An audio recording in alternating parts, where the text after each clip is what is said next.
సంతోషంగా నేను ఈ వేదిక మీద నుంచి మీతో పంచుకోదలుచుకున్నాను. తెలంగాణ రాష్ట్ర ప్రభుత్వం స్పష్టంగా చెప్పింది. తెలంగాణ రాష్ట్రంలో గంజాయి డ్రగ్స్ గురించి ఎవరైనా ఆలోచన చేయాలన్నా, నిద్రలో ఆలోచన చేయాలన్నా భయపడాల్సిన పరిస్థితులు కల్పిస్తాము అని చెప్పినాం. అందుకే Telangana anti narcotics bureau DGP cadre ఆఫీస్తోని వందలాది మంది అధికారులను కేటాయించి ఒక ప్రత్యేకమైన ఆర్గనైజేషన్ మొదలుపెట్టి ఈరోజు తెలంగాణ రాష్ట్రం మూలన ఈ గంజాయి మూలాలను, డ్రగ్స్ మూలాలను ఏరివేసే కార్యక్రమాన్ని తీసుకున్నాం. నాకు చాలా సంతోషం కలిగింది. ఈ కార్యక్రమంలో బ్రహ్మకుమారీస్ కూడా ఈ డ్రగ్స్కు వ్యతిరేకంగా కార్యక్రమం తీసుకోవడం అంటే తెలంగాణ రాష్ట్రానికి మంచి రోజులు వచ్చినాయని చెప్పి నేను ఈ సందర్భంగా చెప్పదలుచుకున్నాను. అదేవిధంగా రైతు సంతోషంగా ఉన్నప్పుడే రాజ్యం సంతోషంగా ఉంటుంది.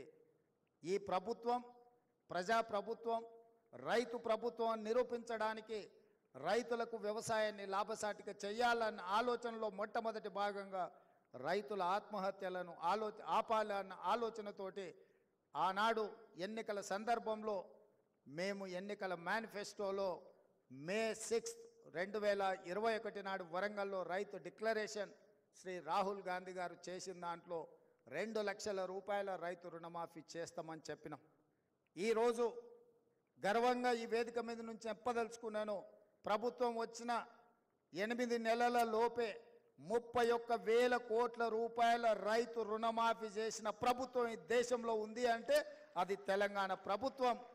తెలంగాణ ప్రభుత్వం చిత్తశుద్ధితోని రైతులకు వ్యవసాయాన్ని లాభసాటిగా చేయడమే కాకుండా రైతుల యొక్క ఆత్మహత్యలను ఆపాలన్న ఆలోచనతోటి ఈరోజు మా ప్రభుత్వం ముందుకు వెళ్తుంది. ఈరోజు బ్రహ్మకుమారీస్ కూడా రైతుల యొక్క ఆత్మహత్యలు ఆపాలన్న ఆలోచన, కార్యాచరణ తీసుకోవడం మా ప్రభుత్వానికి సంతోషం కలిగించింది అని చెప్పి నేను ఈ సందర్భంగా తెలియజేస్తున్నా. అదేవిధంగా యువతకు నైపుణ్యాన్ని నేర్పాలన్న ఆలోచనతో ఈరోజు యంగ్ ఇండియా స్కిల్ యూనివర్సిటీని తెలంగాణ రాష్ట్ర ప్రభుత్వం ప్రారంభించింది. ఈరోజు ఎయిర్పోర్ట్కు కూతవేటు దూరంలో ముచ్చర్ల దగ్గర మేము ఫ్యూచర్ సిటీని నిర్మిస్తున్నాం. ఫ్యూచర్ సిటీలో ఈ యూనివర్సిటీ కోసం 60 ఎకరాల భూమి కేటాయించి దాదాపుగా 300 కోట్ల రూపాయలతో యూనివర్సిటీ నిర్మాణానికి నిధులు కేటాయించడమే కాకుండా ఆ యూనివర్సిటీకి చైర్పర్సన్గా Mahindra automobile industry chairperson Anand మహేంద్రాని మేము రిక్వెస్ట్ చేస్తే వారు చైర్పర్సన్గా యూనివర్సిటీకి ఒప్పుకున్నారు. కో చైర్పర్సన్గా శ్రీనిరాజ్ గారు ఉన్నారు. పరిశ్రమలలో ప్రముఖులైన వ్యక్తులను ఇందులో డైరెక్టర్లుగా తీసుకున్నాం. ఆ పరిశ్రమలోని ముఖ్యమైన వ్యక్తులే pharma industry, banking industry, other ఇండస్ట్రీలో ప్రముఖులు ఇక్కడ సిలబస్ డిసైడ్ చేస్తారు, విద్యార్థులను సెలెక్ట్ చేసుకుంటారు, వాళ్ళకి శిక్షణ ఇస్తారు. శిక్షణ తర్వాత వాళ్ళందరినీ వాళ్ళ యొక్క సంస్థలలో ఉద్యోగాలు ఇవ్వడానికి ఇవాళ యంగ్ ఇండియా స్కిల్స్ యూనివర్సిటీని మేము ప్రారంభించినాం. ఈరోజు ఇక్కడ బ్రహ్మకుమారీస్ కూడా ఈ యువతకి ఇట్లాంటి శిక్షణ ఇవ్వాలి, యువతని ఒక అభివృద్ధి పదం వైపు నడిపించాలన్న ఒక ఆలోచన మా ప్రభుత్వం యొక్క ఆలోచన. బ్రహ్మకుమారి గారి యొక్క సందేశం ఒకే విధంగా ఉంది. ఈరోజు తెలంగాణ ప్రభుత్వం యొక్క ఎజెండాకు మార్గదర్శకంగా బ్రహ్మకుమారీస్ నిలబడడం, అలాంటి కార్యాచరణ తీసుకోవడం మా ప్రభుత్వానికి చాలా సంతోషం.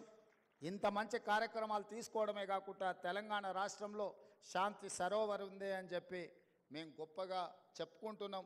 ఈ సంస్థకు అన్ని రకాలుగా మా ప్రభుత్వం అండగా నిలబడుతుంది. ఆనాడు 20 సంవత్సరాల క్రితం ఇచ్చినప్పుడు నాకు తెలిసినంత వరకు మృత్యుంజయ్ గారు ఇప్పుడు నా దృష్టికి తీసుకొచ్చిండ్రు, దీని లీజ్ టర్మ్ కంప్లీట్ కాబోతుందని. తప్పకుండా తెలంగాణ ప్రభుత్వం మీ లీజ్ రెన్యువల్ చేయడమే కాకుండా మీకు అవసరమైన అన్ని సహకారాలు ఇవ్వడానికి మా ప్రభుత్వం స్పష్టమైన విధానంతో ఉన్నది.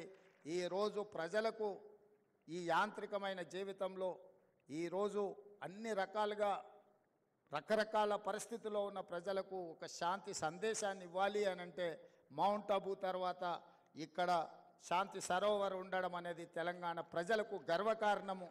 దీన్ని ఇంకా అభివృద్ధి పదం వైపు నడిపించడానికి అవసరమైన సహకారాన్ని ఇవ్వడానికి మా ప్రభుత్వానికి ఎలాంటి భేషజాలు లేవు, తప్పకుండా మద్దతు ఇస్తుంది. అదేవిధంగా సంతోష్ దీది